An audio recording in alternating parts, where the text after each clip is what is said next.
በስመ አብ ወወልድ ወመንፈስ ቅዱስ አሐዱ አምላክ አሜን።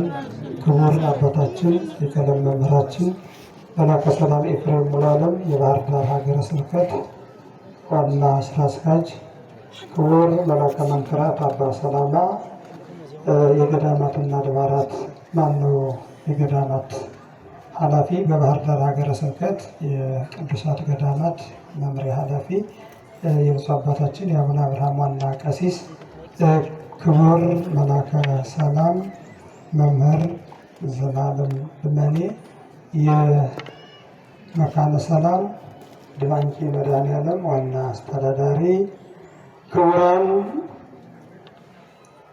የየመምሪያ ኃላፊ የሀገረ ስብከቱ የየመምሪያ ኃላፊዎች እንዲሁም የባህር ዳር ወረዳ የየመምሪያ ኃላፊዎች፣ ክቡራን የገዳማትና የአድባራት አስተዳዳሪዎች፣ አበው መነኮሳት፣ ካህናት፣ ሊቃነ ካህናት፣ አባቶቻችን፣ የተከበራችሁ የእግዚአብሔር ቤተሰቦች፣ ምዕመናንና ምዕመናት፣ እናቶች፣ አባቶች፣ እህት ወንድሞቼ፣ እንዲሁም የመካነ ሰላም ድባንቂ መድኃኔዓለም የሰንበት ትምህርት ቤት መዘምራን፣ ይልቁንም ሊቃውንተ ቤተ ክርስቲያን፣ የአብነት መምህራን፣ ሁላችሁም እንደየማዕረጋችሁ የጠራችሁም ያልጠራችሁም በልዑል እግዚአብሔር ስም እንደምን ሰነበታችሁ? እንደምን አደራችሁ? እንደምን አረፈዳችሁ? አሜን። ቸርነቱ የማያልቅበት ይህን ዓለም ፈጥሮ የሚገዛ መንግስቱ ለዘላለም የሆነ መድኃኔዓለም እኛን ለማዳን ወደዚህ ምድር ወርዶ ወደ መንግስተ ሰማያት የጠራን እግዚአብሔር አምላካችን የተመሰገነ ይሁን። በቅዱስ ገብርኤል ስብከት በዮሐንስ አፈወርቅ ትምህርት የከበረች የእመቤታችን የቅድስት ድንግል ማርያም አማላጅነቷ በሁላችን ላይ ይደርብን።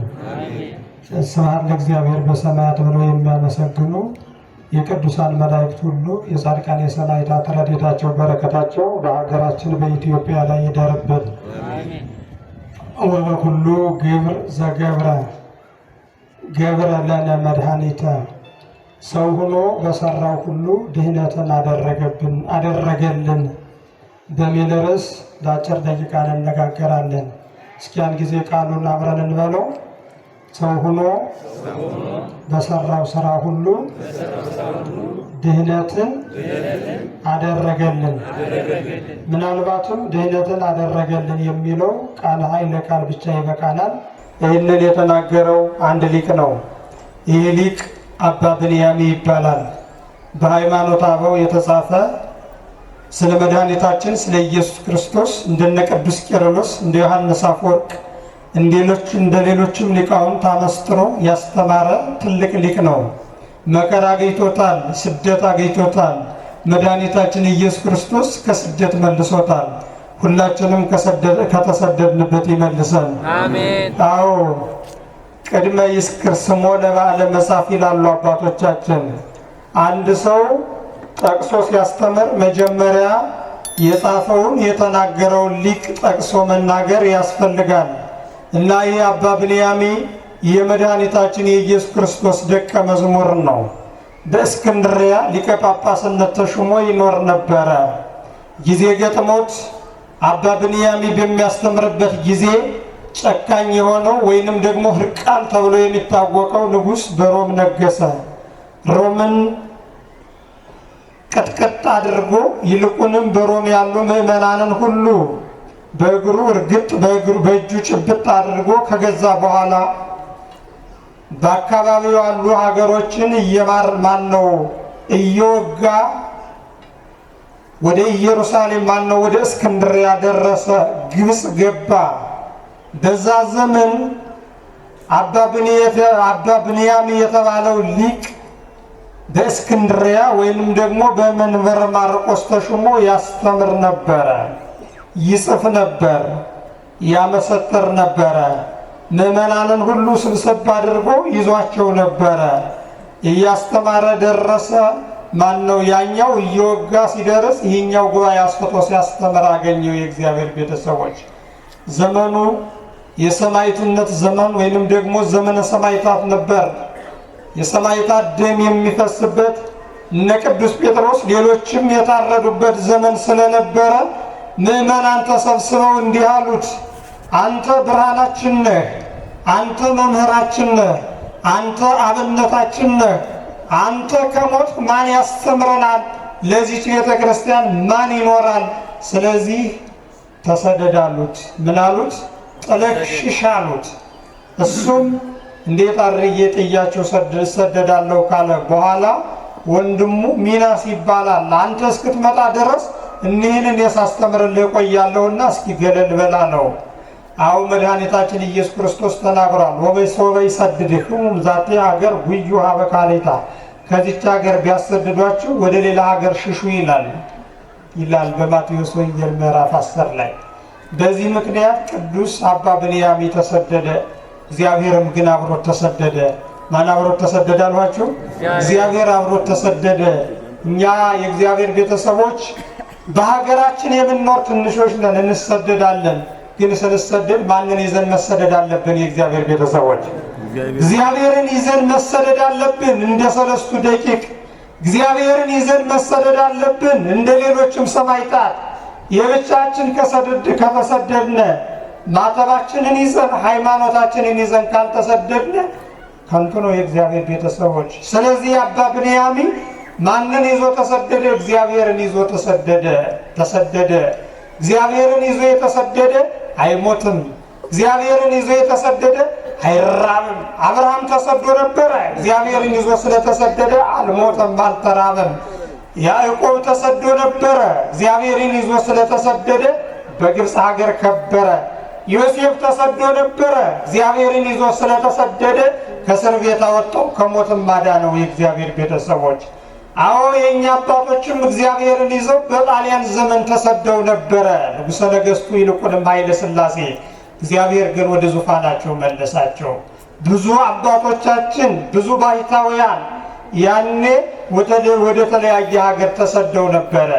ሌላው ቀርቶ እናቶቻችን አባቶቻችን እንኳን ይቺ ሀገር ስትወረር ጠላት አንገታቸውን በሚቆርጣቸው ጊዜ ሀብታቸውን ንብረታቸውን ይዘው ወደ ዱር ተሰደው ነበረ።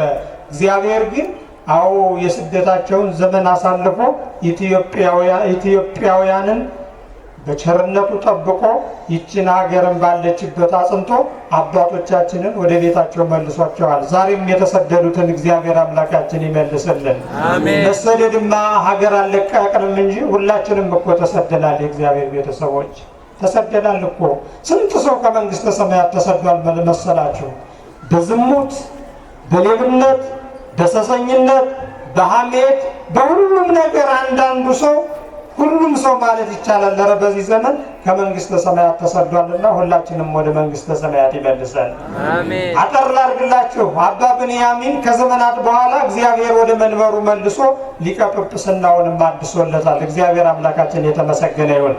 እሱ ነው ወበኩሉ ግብር ገብረ ለነ መድኃኒተ። ከስደት በኋላ መድኃኒታችን ኢየሱስ ክርስቶስን ሲገልጠው ሰው ሆኖ በሰራው ሁሉ ድህነትን አደረገልን አለ። ምንን አደረገልን?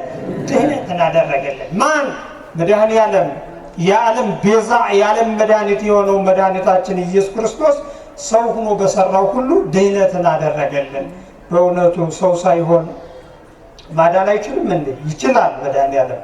ግን የእኛን ስጋ ለብሶ እንደኛ ታሞ እንደኛ ደክሞ በዚህች ዓለም ተመላልሶ በሰራው ስራ ሁሉ ድህነትን አደረገልን። አዎ የእግዚአብሔር ቤተሰቦች መድኃኔዓለም ከቤቱ ያልገባበት ማን አለ? የእግዚአብሔር ቤተሰቦች ማንም የለም እኮ የእግዚአብሔር ቤተሰቦች። አዎ ብዙ ሰዎች ያኔ ታመው ነበረ፣ በየቤቱ እየገባ ፈወሳቸው። ብዙ ሰዎች ቤታቸው ተፈቶ ነበረ፣ መድኃኒታችን ኢየሱስ ክርስቶስ ቤታቸውን አጸናላቸው። ብዙ ሰዎች ኃጥአን ተብለው ተወርተው ነበረ፣ እነሱን ሁሉ መድኃኒታችን ኢየሱስ ክርስቶስ ፈወሳቸው። ማንን ጠርተን ማንን እንተዋለን? የእግዚአብሔር ቤተሰቦች መድኃኔዓለም ያልፈወሰው ማን አለና? የእግዚአብሔር ቤተሰቦች ወበኩሉ ገብረ ለነ መድኃኒተ ሰው ሆኖ በሰራው ሁሉ ድህነትን አደረገልን። አዎ ከእናታችን ማህፀን ይጀምራል የእሱ ድህነት። ከምን ይጀምራል አልኋቸው? ከእናታችን ማህፀን። አዳም ከበደለበት ጀምሮ ዲያብሎስ በማህፀን ተቆራይቶን ይኖር ነበረ። በምን ተቆራይቶን ይኖር ነበር? በእናታችን ማህፀን። ወይፌኑ አሃደ እመላእክቲሁ። አዎ አንድ እናት በዚህ ዓለም በምትጸንስ ጊዜ ከሰራዊቶቹ አንዱን ልኮ በእናቷ ማህፀን ይቆራኛታል። በምን ይቆራኛታል? በእናቷ ማህፀን። ኃጢአት ሲያሰራን ጣዖት ሲያስመልከን ከእናታችን ማህፀን ጀምሮ ይኖር ነበረ። ማን? ዲያብሎስ። ለምን ከተባለ የምንጸነሰው በዘራ ብኢሲ ነው። ባልና ሚስት ተስማምተው በሚሰሩት ስራ ስንጸነስ ዲያብሎስ ይቆራኘን ነበረ። በምን? በእናታችን ማህፀን። ከኔ ጋር ናቸው? ይሄ ግን ዛሬ አይደለም። የእግዚአብሔር ቤተሰቦች መድኃኒታችን ኢየሱስ ክርስቶስ ሰው ከመሆኑ አስቀድሞ ለ5500 ዘመን ብለዋል አባቶቻችን። በዚህ ዘመን በእያንዳንዱ እናቶች ማህፀን ዲያብሎስ እየመጣ ልጃቸውን ይቆራኝባቸው ነበረ። ታዲያ መቼ ዳነ? መድኃኒታችን ኢየሱስ ክርስቶስ በድንግል ማርያም ማህፀን ሲጸነስ። እንዴት አዳነን ከተባለ ያኔ ይቆራኘን የነበረ በዘር ምክንያት ነው። መድኃኒታችን ኢየሱስ ክርስቶስ ግን ድንግል ከሆነችው ከእመቤታችን ያለ ዘር አቢሲ ተጸነሰ። ያኔ ዲያብሎስን መንገድ ቀየረበት። በዘር ይቆራኘን ነበረ፣ እሱ ያለ ዘር አቢሲ ተወለደ። የእናቶች ማህፀን ተረግሞ ነበረ። ቅዱስ ኤፍሬም እንደተናገረው አዎ ከርዘፈታ ላይ ለሔዋን በሔዋን ማህፀን ላይ ፈርዶባት ነበር። ወኮነት ፈልፈለ ሕይወት። ዛሬ ግን አለ የፈልፈለ ሕይወት የኢየሱስ ክርስቶስ መገኛ ሆነች። ያቺ ማህፀን ምን ተብላ ተረግማ ነበረ? በሕማመ ለሊ ወወልደኪ ይኩን ምግባይኪ ሀበ ምትኪ። ጽረሽ ግረሽ ውለጂ ወልደሽም ደግሞ ወደ ባልሽ ተመለሽ ተብላ ማህፀነ ሔዋን የሔዋን ማህፀን ተረግሞ ነበረ። ያንን የተረገመውን የሴቶችን ማህፀን ለመቀደስ መድኃኒታችን ኢየሱስ ክርስቶስ ያለ ዘር አቢሲ በእመቤታችን በቅድስት ድንግል ማርያም ማህፀን ተወሰነ። ያኔ የተረገመው ተቀደሰ፣ ድህነት ተደረገልን። ደስ ይበላችሁ የእግዚአብሔር ድህነት ተደረገልን። ስለዚህ ያኔ በመርገም ተጸንሰን በመርገም እንወለድ ነበረ። ዛሬ ግን እንዲህ አይደለም። የእግዚአብሔር ቤተሰቦች የእናቶች ማህፀን በሥጋ ወደሙ ተባርኳል። የእናቶች ማህፀን መድኃኒታችን ኢየሱስ ክርስቶስ ሰው ሲሆን በድንግል ማርያም ማህፀን ምክንያት ተባርኳል። ከዚያ በኋላ ሰዎች ሁሉ በተቀድሶ ማህፀን በተቀደሰ ማህፀን ሰዎችን ጻድቃን ቅዱሳንን ወልደዋል። የእግዚአብሔር ቤተሰቦች ለዚህ ነው ወበኩሉ ግብር ዘገብረ ለነ ገብረ መድኃኒተ፣ ለእኛ በሰራው ሁሉ ድህነትን አደረገልን። ቀጠለ 9 ወር ከ5 ቀን በእመቤታችን ማህፀን ኖረ። ድሮ በሴቶች ማህፀን መንታ ተጸንሰው ከማህፀን ውስጥ ያዕቆብና ኤሳው ጦርነት ገጥመው ነበረ። ምን ገጥመው ነበር አልኋችሁ? በእናታቸው ማህፀን ጠብ ጀምረው ነበረ። በእናታቸው ማህፀን ውስጥ ሳሉ ጥል ጀምረው ነበረ። ከኔ ጋር ናቸው የእግዚአብሔር ቤተሰቦች። ዛሬ ሰው ሲጣላ ይገርማችሁ። ጠብ እኮ የጀመረ ገና በእናት ማህፀን ነው። ኤሳውና ያዕቆብ በእናታቸው በርብቃ ማህፀን ሆነው ጠብ ጀመሩ ይላል። ዛሬ በእውነቱ በአንዳንድ ጥቅም ብንጣላ ምን ይገርማል? ያኔ እኮ ነው የተጀመረ። አዎ በእናታቸው ማህፀን ጠብ ጀመሩ። ወሆረት ትስአል ቃለ እግዚአብሔር። ርብቃ ግራ ቢገባት ነቢየ እግዚአብሔር ወዳለበት ሄደች። የእግዚአብሔርን ቃል ጠይቅ ብላ ሂዳ መልአኩንም ቢሉ በዘመኑ የነበረውን ነቢይ እንዲህ አለችው፣ እኔ በእግዚአብሔር ቸርነት ጸንሼ ነበረ። 2 ልጆች መንታ እንደጸነሱም አውቄዋለሁ። ነገር ግን 2ቱ ከማህፀን እየተደባደቡ ማህፀኔን በጥሰው ሊጥሉት ነው። ሆዴ መሸከም አልቻለም። ይህ ነገር ምንድን ነው ብላ መልአኩን ጠየቀችው። ክሌቱ ሕዝብ አለው ውስተ ማህፀንኪ፣ በማኅፀንሽ 2 ልጆች አሉ። ሕዝብ ዘየአቢት ቀነይ ለዘይንእስ ታላቁ ኤሳው ለትንሹ ይገዛ ዘንድ እግዚአብሔር አዝዟል አለ። ማን አዝዟል? እግዚአብሔር አዝዟል። ታላቁ ኤሳው ነው የእግዚአብሔር ቤተሰቦች። ለታናሹ ያዕቆብ ይገዛ ዘንድ እግዚአብሔር አዝዟል። ታላቁ ኤሳው ለያዕቆብ አልገዛም በማለት ጠቡ በማኅፀንሽ ተጀምሯልና አይዞሽ እግዚአብሔር ይገላግልሻል ብሎ ነገራት። ይህ በኦሪት የነበረው ነው። በእመቤታችን በድንግል ማርያም ማኅፀን ግን ይህ ጥላቻ ጠፋ። እንዴት ሆኖ በእመቤታችን ማኅፀን መድኃኔዓለም ተጸነሰ፣ በኤልሳቤጥ ማኅፀን ደግሞ ዮሐንስ ተጸነሰ። እመቤታችን ቅድስት ድንግል ማርያም ጽንስ ልትረዳ ወደ ኤልሳቤጥ ሄደች። ያን ጊዜ ወልደ መካን ሰገደ ለወልደ ድንግል ይላል። ዮሐንስ በማኅፀን ሆኖ ለጌታችን ለኢየሱስ ክርስቶስ ሰገደ። በርብቃ ማኅፀን የነበረው ግፊት፣ ጠብ በመድኃኒታችን በኢየሱስ ክርስቶስ ጽንስ ምክንያት ተወገደልን፣ ፍቅር ተሰበከልን። እግዚአብሔር አምላካችን የተመሰገነ ይሁን። ስለዚህ ሰው ሆኖ ተሰራው ሁሉ ገብረ ለነ መድኃኒተ። አያችሁ በማኅፀን እኮ ነው ገና የጀመረው። ወይ ደለወነ ከመ ንፈጽም ኩሎ ጽድቅ አለ ዮሐንስ ወይ ማን ነው መጥምቀ መለኮት ሲናገር በማኅፀን የጀመርነውን ቸርነት በዮርዳኖስ ልንደግመው ይገባል አለ። በምን የጀመርነውን ቸርነት አለ? በማኅፀን ኤልሳቤጥና እመቤታችን ቅድስት ድንግል ማርያም ብቻ እያዩ ዮሐንስ ለመድኃኒታችን ለኢየሱስ ክርስቶስ ሰግዶ ነበረ። በዮርዳኖስ ያንን ነገር ለሕዝብ መግለጥ አለብን አለ። ይኸውም ሊታወቅ ድሮ እመቤታችን በማኅፀኗ ይዛ ወደ ኤልሳቤጥ እንደሄደች ዛሬ ደግሞ መድኃኒታችን ኢየሱስ ክርስቶስ በእግሩ ወደ ዮርዳኖስ ሄደ። በዚህ ሁሉ ገብረ ለነ መድኃኒተ ድኅነትን አደረገልን። ምን ድኅነት? አንደኛ ፍዳ መርገምን በዮርዳኖስ ደመሰሰልን። በሁለተኛ ደግሞ ሂዶ በባሌው በዮሐንስ በመጠመቁ ትሕትናን አስተማረ። ወበኩሉ አዎ ገብረ ለነ ድኅነትን በሰራው ስራ ሁሉ እኛን አስተማረ፣ ድኅነትን አደረገልን ይላል። እንዲህ እያለ ይቀጥላል። የእግዚአብሔር ቤተሰቦች ሰው ሲሆን በመዋዕለ ሥጋዌው ገብረ ለነ መድኃኒተ ድኅነትን አደረገልን። የታመሙትን እየፈወሰ የሞቱትን እያነሳ ወለሐማተ ጴጥሮስ እንፈጸምተ አንሣእከ ትላላችሁ አይደለ አባቶች ካህናት? አዎ ወደ ጴጥሮስ ወደ ቅዱስ ጴጥሮስ ቤት ሄደ። የጴጥሮስ ሚስት አገኛት፣ ከደዌዋ ፈወሳት። ሁለተ ኢያኢሮስ ወደ ኢያኢሮስ ቤት ሄደ። ልጁ ሙት አገኛት፣ ከሙታን አነሳት። የእግዚአብሔር ቤተሰቦች እንዲሁም በመንገድ አልፎ ሲሄድ ዕውራን ዓይናችን አብራልን እያሉ እያለቀሱ መጡ። ዕውር የነበሩትን አበራላቸው። ወበኩሉ አዎ ገብረ ለነ መድኃኒተ ሰው ሁሉ በሰራው ስራ ሁሉ ድኅነትን አደረገልን። አዎ የተራቡ ነበሩ። 5 እንጀራና 2 ዓሣ አበርክቶ በጌርጌሴኖን ባሕር አጠገብ መገባቸው። ሰው ሆኖ በሰራው ሁሉ ለእኛ ድኅነትን አደረገልን። እንዲህ እያለ ቀራንዮ ይደርሳል። የት ይደርሳል አልኋችሁ? ቀራንዮ ይደርሳል። እንዲህ እያለ መስቀል ላይ ይወጣል መድኃኒታችን ኢየሱስ ክርስቶስ።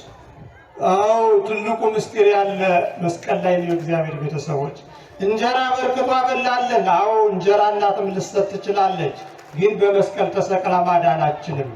እንጀራ በርክቶ አበላለን፣ አበላን። ይህንን አባትም አርሶ ቆፍሮ ደክሞ ወጥቶ ወርዶ ልጆቹን ይመግባል። በመስቀል ተሰቅሎ ግን ነፍሳችንን የልጁን ነፍስ ማዳን አይችልም። አዎ አባት ለልጁ ተላልፎ ይሞታል፣ ግን ልጁን ከሲኦል ማውጣት አይችልም። የእግዚአብሔር ቤተሰቦች መድኃኒታችን ኢየሱስ ክርስቶስ ግን እንዲህ አድርጎ ከመንግስተ ሰማይ ከሲኦል አውጥቶ ወደ መንግስተ ሰማያት መልሰልን። ከምንን ጀምር? የእግዚአብሔር ቤተሰቦች ብዙ ነው ታሪኩ። የመድኃኔዓለም ነገር ተነግሮ አያልቅም። አዎ ወደ ዕለተ ዓርብ ስንወጣ መድኃኒታችን ኢየሱስ ክርስቶስ 14 ጊዜ ለእኛ ሲል ተአምራትን አድርጎናል። የመጀመሪያው በጲላጦስ ፊት ቆሟል። በማን ፊት ቆሞላል አላችሁ?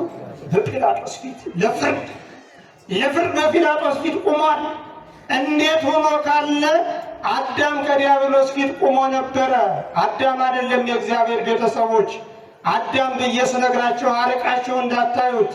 እኛ በዲያብሎስ ፊት ለመከራ ቆመን ነበረ። ሰው ሆኖ በሰራው ስራ እኛን ለማዳን በጲላጦስ ፊት ቆመልን።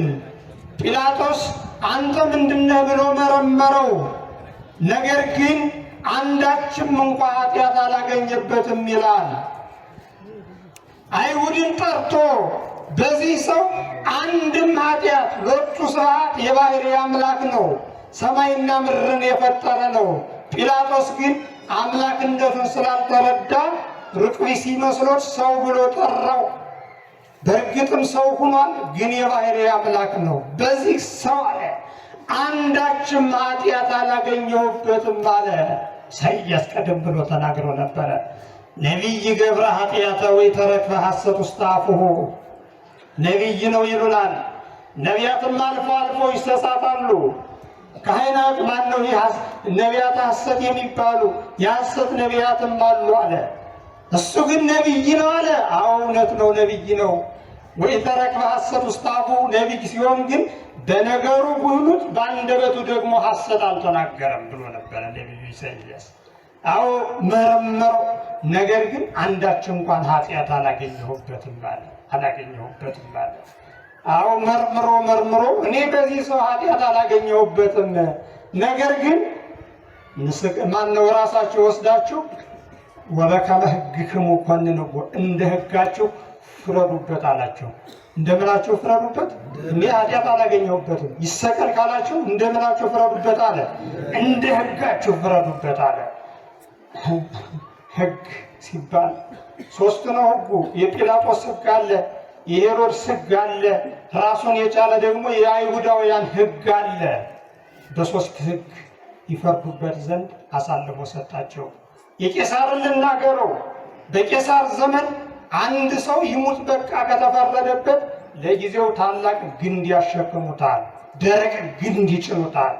ይህንን ደረቅ ግንድ ለምን ይጭኑታል ከተባለ ደረቅ ግንድ አዎ ልምላሜ የለውም፣ ቅጠል የለውም፣ ፍሬ የለውም፣ ከስሮቹ የተነቀለ የወደቀ ነው።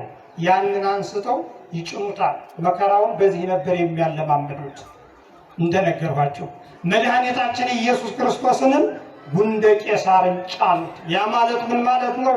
በቄሳራውያን ልማድ ትልቅ መስቀል ሰርተው ከትከሻው ላይ ጫኑበት። እሱ ግን ቀደም ብሎም ይህ እንደሚደረግ ያውቅ ነበረ።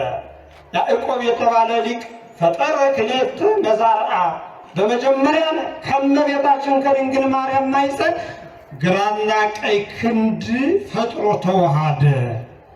ምንና ምን አልኋችሁ? ግራና ቀኝ ክንድ ፈጥሮ ተዋሃደ። ከመ ይጹር ቦሙ ጉንደ በአውደ ፍትሕ። ይህንን ያደረገ ገና የባሕርይ አምላክ ነውና በእመቤታችን በድንግል ማርያም ማኅፀን ሳለ ግንድ ይሸከም ዘንድ ይህንን ያውቅ ነበረና ሁለት ክንዶቹን ፈጠረ። እናንተ ክንዶቻችን ለምንድን ነው የምትጠቀሙባቸው? ለመብላት፣ ለመጠጣት፣ ለማረስ፣ ለመቆፈር ነው አይደል? መድኃኒታችን ኢየሱስ ክርስቶስ ግን ለጊዜው የቄሳርን ግንድ ለመሸከም ነበረ። ፍጻሜው ግን ወገብረ መድኃኒተ በማእከለ ምድር የተባለውን መስቀሉን ይሸከምበት ዘንድ ይህ ክንዶቹን ፈጥሮ ነበር መድኃኒታችን ኢየሱስ ክርስቶስ እና ወበከመ ሕግክሙ ኮንንዎ እንደ ሕጋችሁ ፍረዱበት አለ። ያኔ መስቀል አሸከሙት። ምን አሸከሙት አልኋችሁ? መጀመሪያ ከምን ፊት አቁመውት ነበረ? ከጲላጦስ ፊት አቁመው ነበረ። በኋላ በሁለተኛ ምን አደረጉት? መስቀል አሸከሙት። ጸዊረ መስቀል ይባላል በቤተ ክርስቲያን ወይንም በዘይቤው አነጋገር። ትልቁን መስቀል አሸከሙት። ይህንን ተሸክሞ ከጲላጦስ አደባባይ እስከ ቀራንዮ ድረስ እስኪደርስ 14 ጊዜ ወድቋል። እየወደቀ እየተነሳ ለእኛ ሲል መስቀል ላይ ተሰቅሏል። አዎ በዚህ ሲያልፍ ቅዱሳን አባቶች ነበሩ። እነ ስምዖን ቀሬናዊ በምድረ በዳ ተደብቀው ኖረው ከጌታችን ከኢየሱስ ክርስቶስ ሞት አንገባም ብለው በምድረ በዳ ተደብቀው የሚኖር ቅዱስ ስምዖን ወይም ደግሞ ስምዖን ቀሬናዊ ነበረ። አሁን መድኃኒታችን ኢየሱስ ክርስቶስ መስቀል ተሸክሞ ወደ ቀራንዮ ሲሄድ አገኘው። አንተ ያኔ በቤተልሔም ስትወለድ እናትህ የምታለብስህን ልብስ ብታጣ ቅጠል ያለበሰችህ የባሕርይ አምላክ አይደለህምን አለው። አሁን ታዲያ ለምን መስቀል ተሸከመ ብሎ ቅዱስ ስምዖን ጠየቀው። ከዚያ በኋላ ሰገደለት። አይሁዳውያን ይህንን ሲመለከቱ እንዴ እኛ እሱን ለመስቀል መከራችን ስናይ ውለን አንተ የት ነበር? እና መስቀሉን ተሸከማሉና መስቀሉን አሸከሙን። ወበኩሉ ግብር ገብረ ለነ መድኃኒተ መስቀሉን ቢሸከምም ቅሉ ስምዖን አልተጎዳም። ከበረከተ መስቀሉ ተሳተፈ። የእግዚአብሔር ቤተሰቦች ጥቂት አለፍ ሲል ደግሞ ቬሮኒካ የምትባል ሴት ነበረች። አዎ አይሁድ ሲገፉት ሲያዳፉት ራቁቱን አየችው። ፊቱ ወስቷል። ያኔ ልብሷን ወረወረችለት። ልብሷን ስትወረውርለት ነጠላዋን ስትወረውርለት ከፊቱ ላይ አረፈ። ያኔ የፊቱ ወዝ በልብሱ ላይ ሲያረፍ የመድኃኒታችን የኢየሱስ ክርስቶስ ስለ አድኅኖው ተቀረጸበት። ምኑ ተቀረጸበት? ስለ አድኅኖው ተቀረጸበት። ያንን ወስዳ ከቤቷ ብታገባው ቤቷ በብርሃን ተሞላላት። ድውያን ነበሩ፣ ከእነሱ ላይ ብጭ ነው ተፈወሱላት። ወበኩሉ ግን ገብረ ለነ መድኃኒተ ሰው ሆኖ በሰራው ሁሉ ስራ ሁሉ ምን አለልን አለ? ድህነትን አደረገልን። እንዲህ አድርጎ በመጨረሻ መድኃኒታችን ኢየሱስ ክርስቶስ በመስቀል ላይ ተሰቀለልን። አዎ አይሁዳውያን መስቀል ላይ ቸነከሩት፣ ሐሞት አጠጡት። አዎ ምን ይደረጋል? አዎ ውቅያኖስን የፈጠረ ወይንም ደግሞ ይችን ምድር በአብዛኛ ክፍሏ በውሃ ያጥለቀለቀ መድኃኒታችን ኢየሱስ ክርስቶስ ውሃ ጠማኝ አለ። አዎ ከርቤ ያጠጡት፣ እጁን ቸነከሩት፣ እግሩን ቸነከሩት። ተናግረዋል አባቶቻችን። ኦ አይጋር ለአንሶሳ ውስተ ገነት ተቀነዋ በቅነዋ ተመስቀል። በገነት የተመላለሱ እግሮች ቀራንዮ ላይ በመስቀል ተሰቀሉ። ኦ አይዳው ለለሃፋሁ ለአዳም ተቀነዋ በቅነዋ ተመስቀል። አዳምን የፈጠሩ እኒህ እጆች በመስቀል ላይ ተሰቀሉ። ኦ አፍ ዘነፋ ውስተ ገጹ ለአዳም መንፈሰ ሕይወት ሰቴ ከርቤ ድምረ ምስለ ሐሞት። አዳምን እፍ ብሎ የፈጠረ አፍህ ወይንም ደግሞ እስትንፋስህ ምንን ጠጣ? ከርቤ ጠጣ። እንዲህ አድርገው መድኃኒታችን ኢየሱስ ክርስቶስን በመስቀሉ ሰቀሉ። ነገር ግን ሰው ሆኖ በሰራው ሁሉ ምንን አደረገልን አለ? ድህነትን አደረገልን። እሱ በመስቀል ተሰቅሎ ዲያብሎስን ቸነከረልን። እግዚአብሔር አምላካችን የተመሰገነ ይሁን። ዮሴፍና ኒቆዲሞስ ገነዙት፣ ወደ መቃብር አወረዱት። አንትሙ ዮሴፍ ወኒቆዲሞስ ለገመዝክሙ ለሥጋዬ አነኒ አረፈክሙ ዲበ መንበረ ሶፎር። ሥጋዬን የዳበሳችሁ ሥጋዬን የገነዛችሁ ወደ መቃብርም ያወረዳችሁ ዮሴፍና ኒቆዲሞስ ሆይ እናንተ በመንግስተ ሰማያት አኖራችኋለሁ ብሎ ቃል ኪዳኑን ሰጣቸው። ሰው ሆኖ በሰራው ስራ ሁሉ ምን አደረገልናል? ድህነትን አደረገልን። ልብ አድርጉ የእግዚአብሔር ቤተሰቦች። ብዙዎቻችሁ አባቶቻችን ሰው አጥራችሁ ገንዛችሁ ቀብራችኋል አይደለ? በጎ ነው፣ የሚገባ ሕግ ነው፣ ስነ ፍጥረትም ያስተምረናል። ግን በመንግስተ ሰማያት በተዘጋጀ ወይንም ደግሞ ከወርቅ ከብር ከተሰራ በመንግስተ ሰማያት ካለ ዙፋን ላይ አስቀምጣችኋለሁ ብሎ ቃል ኪዳን የሰጣችኋል? የለም። ምጉቱ ይሞታል፣ ይቀበላል። መድኃኒታችን ኢየሱስ ክርስቶስ ግን ሕያው በመለኮት ነው። በመለኮቱ ሕያው ስለሆነ ዮሴፍና ኒቆዲሞስ ሲገንዙት ወአንበሳ እንዲሁ አይኖቹ ግልጥ አደረጋቸው። ዮሴፍና ኒቆዲሞስ ደነገጡ። እንደ ሩቅ ዝም ብላችሁ ትገንዙኛላችሁ እንዴ? ቅዱስ እግዚአብሔር ቅዱስ ኃያል ቅዱስ ሕያው ዘኢይመውት የማይሞት የማይፈርስ የማይበሰብስ ቅዱስ እግዚአብሔር የተለየ ነው ብላችሁ ገንዙኝ ብሎ ነግሯቸው ነበረ። እንዲህ እያሉ ገነዙት።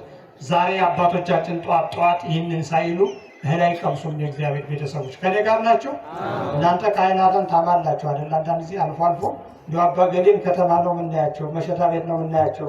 እኔንም እንደው ድል የሆኑ ይገርማቸዋል። ካፌ አካባቢ አልታጣም። በዚያ ካፌ የምናየው ልጅ እኮ ነው ትላላችሁ አይደል? በዚያ ስታዩ አትሙ። እኛ ቅዱሳን ብለን አናውቅም። የእግዚአብሔር ቤተሰቦች ዮሴፍና ኒቆዲሞስ ናቸው ካህናት። ዮሴፍና ኒቆዲሞስ ናቸው ሊቃውንት።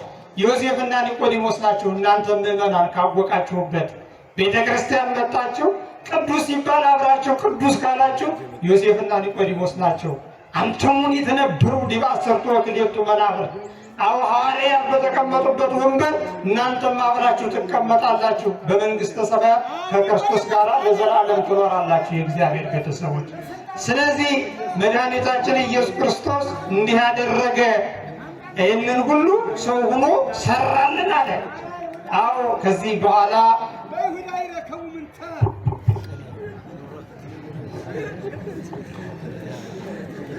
ቅኔው ነው ያው አሁን አያችሁ ቅዱስ ቅዱስ ሲባል የእሳቸውም ተቀሰቀሰባቸው እንደ ኒቆዲሞስና እንደ ዮሴፍ።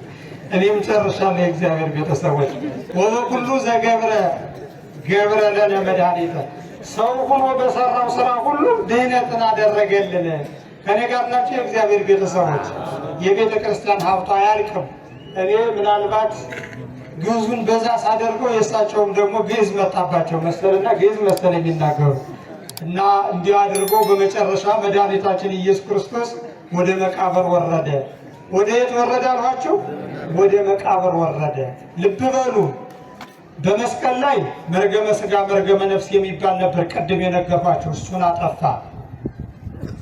በመቃብር ፈርሰን ለውስተ ሲኦል ጻኡ ወለውስተ ጽልመት ተከሰቱ፣ በሲኦል ያላችሁ ሁሉ ውጡ ብሎ 5500 ዘመን በሲኦል ታስረው የነበሩትን መድኃኒታችን ኢየሱስ ክርስቶስ አዳናቸው። በዚህም ምን ተባለ? መድኃኔ ዓለም ተባለ። ምን ተባለ አሏችሁ? መድኃኔ ዓለም። ዓለም ሲባል እናንተ የምታውቁ አሜሪካ፣ አውሮፓ፣ እንግሊዝ ምናምን ምናምን አይደል የምታውቁ? አይደለም። በመጽሐፍ ዓለም ሲባል ሲኦልን ያካትታል። በመጽሐፍ ዓለም ሲባል ገነትን ያካትታል። በመጽሐፍ ዓለም ሲባል በሕይወተ ሥጋ እነ ኤልያስ የሚኖሩትን ብሔረ ሕያዋንን ያካትታል። በመጽሐፍ ዓለም ሲባል ብሔረ ብፁዓንን ያካትታል። አባቶች የሚኖሩበት ነው። በመጽሐፍ ዓለም ሲባል ሦስቱ ዓለመ ሰማያትን ያካትታል። ለእነዚህ ሁሉ ሰው ሆኖ ገብረ ለነ ድኅነተ ምንድን ነው? መድኃኒትን አደረገላቸው። መድኃኒታችን ኢየሱስ ክርስቶስ እንዲህ አድርጎ ለቅዱሳን ቃል ኪዳን ሰጣቸው። እኔ ካደረጉት በላይ እናንተም ታደርጋላችሁ ብሎ ቃል ኪዳኑ ሰጣቸው። የእግዚአብሔር ቤተሰቦች ወደ ሲኦል ወርዶ ነፍሳትን አውጥቶ ነበረ። ወደ ሲኦል ወርደው ነፍሳትን በበትራቸው እንዲያወጡ እነ በትረ ማርያምን ወይንም ደግሞ እነ መብዓ ጽዮን ዛሬ እያከበርናቸው ያሉ ታላቁን ጻድቅ ስልጣን ሰጣቸው። አሁን ቅድም የነገሯቸው ሊቅ እንዲህ አለ፣ ወበኩሉ ገብረ ለነ መድኃኒተ በሰራው ሁሉ ስራ ሁሉ ድህነትን አደረገልን ካለ በኋላ ዘረዘራቸው። የመጀመሪያው አቅመ አካል ነው አለ። የዕለት ጽንስ ሆነ አለ። ቀጠልና እንዲህ አለ፣ ወሁልቆ ዓመታት በየጥቂቱ እያደገ የ30 ዓመት ጎልማሳ ሆነ አለ። በ30 ዓመት ጎልማሳ ደግሞ ወመዊት ሞተ። ከዚያ በኋላ ደግሞ ወተቀብረ በመቃብር ተወሰነ። ከዚያ በኋላ ደግሞ ወረደ ውስተ ሲኦል ወደ ሲኦል ወረደ። ወደ ሲኦል ከወረደ በኋላ በሲኦል ተግዘው የነበሩትን ፈታቸው አለ። እሱ በሲኦል የተጋዙትን እንደፈታ አባቶቻችንን በሲኦል የተጋዙትን ይፈታሉ። እንዴት አድርገው ይፈታሉ? ዛሬ ኃጢአት የሚሰረየው ወደዳችሁም ጠላችሁም ካህኑ በመስቀል ባርኮ እግዚአብሔር ይፍታ ሲል ነው። ምን ሲል ነው አሏችሁ? ቀላል አታድርጉት። ካህናትን መንገድ ላይ ስታገኙ በእግረ መንገድ አትባረኩ። ኃጢአታችሁን አስባችሁ ብትችሉ ተናዛችሁ ነው። አዎ መድኃኒታችን ኢየሱስ ክርስቶስ በሲኦል ያሉትን ፈታ። ይህንን ስልጣን ለካህናት ሰጣቸው። ይህንን ስልጣን ለአባቶቻችን ለእነ አባ በትረ ማርያም ሰጣቸው። ይህንን ስልጣን ለእነ አባ በቃር ሰጣቸው። ይህንን ስልጣን ለእነ ዮሐንስ አፈወርቅ ሰጣቸው። ይህንን ስልጣን ከሐዋርያት ጀምሮ እስከ ዕለተ ምጽአት ድረስ ለሚነሱ መምህራን አደላቸው። በዚህ ስልጣን ምክንያት ቅዱሳን አባቶቻችን ሁሉም አንዳንድ ገቢረ ተአምራት ወመንክራት ሰርተዋል። እሱ ሙታንን አንስቷል፣ ሙት አንስተዋል። ድውያንን ፈውሷል፣ ፈውሰዋል። ወደ ሲኦል ወርዶ በሲኦል ያሉት ነፍሳትን ፈቷል። ዛሬ እያከበርነው ያለ ጻድቁ አቡነ በትረ ማርያምን ወይንም ደግሞ በሌላ ስማቸው መብዓ ጽዮን በሲኦል ያሉ ነፍሳትን እየፈቱ ወደ ገነት ወደ መንግስተ ሰማያት ይመልሱ ነበረ። በምን ምክንያት? በቃል ኪዳናቸው ምክንያት። ስለዚህ ጽዮን በሲኦል ያሉ ነፍሳትን እየፈቱ ወደ ገነት ወደ መንግስተ ሰማያት ይመልሱ ነበረ። በምን ምክንያት? በቃል ኪዳናቸው ምክንያት። ስለዚህ የእግዚአብሔር ቤተሰቦች እኛም ከታሰርንበት መድኃኔዓለም ይፍታል። በምን ታስረናል? ያልታሰራለ እንዴ? የተፈታች የሆሳዕና አህያ ብቻ ናት። የእግዚአብሔር ቤተሰቦች ፍቷት ያላት ያች ብቻ ናት። አሁን ሰዎቹ በብዙ ነገር ተተብትበን ተይዘናል። በብዙ ነገር ታስረናል። በብዙ ነገር ተቆልፎብናል። የእግዚአብሔር ቤተሰቦች ይህንን የሰይጣንን ቁልፍ መድኃኒታችን ኢየሱስ ክርስቶስ ሰባብሮ ከሲኦል ያወጣን የእግዚአብሔር ቤተሰቦች። አዎ ልብ በሉ። አዎ በዚህ ምክንያት ታስሬያለሁ የምትሉ ሁሉ ከኔ ጋር ናቸው። ራሳችሁን ፈትሹ። በተለያየ ነገር ታስረናል የምትሉ ሁሉ ግድ የላችሁም። መድኃኒዓለም ይፍታችሁ። ወደ ንስሐ አባታቸው ቀርባቸው ኃጢአታችሁን ተናዛቸው ንጹሐን ሆኑ። የእግዚአብሔር ቤተሰቦች ንጹሕ ሆኑ። ሞት መቼ እንደሚመጣ እናውቅም። ከጀርባችን ላይ ነው ያለ የእግዚአብሔር ቤተሰቦች። አሁን ምሽት ይገርማቸዋል። ሞት በዚህ በከተማው ተፈቶ ምንድነው ታስሮ ነበረ፣ ተፈቶ ተለቋል። ይገርማቸዋል። ውሸት ነው እውነት? ተፈቶ ተለቋል።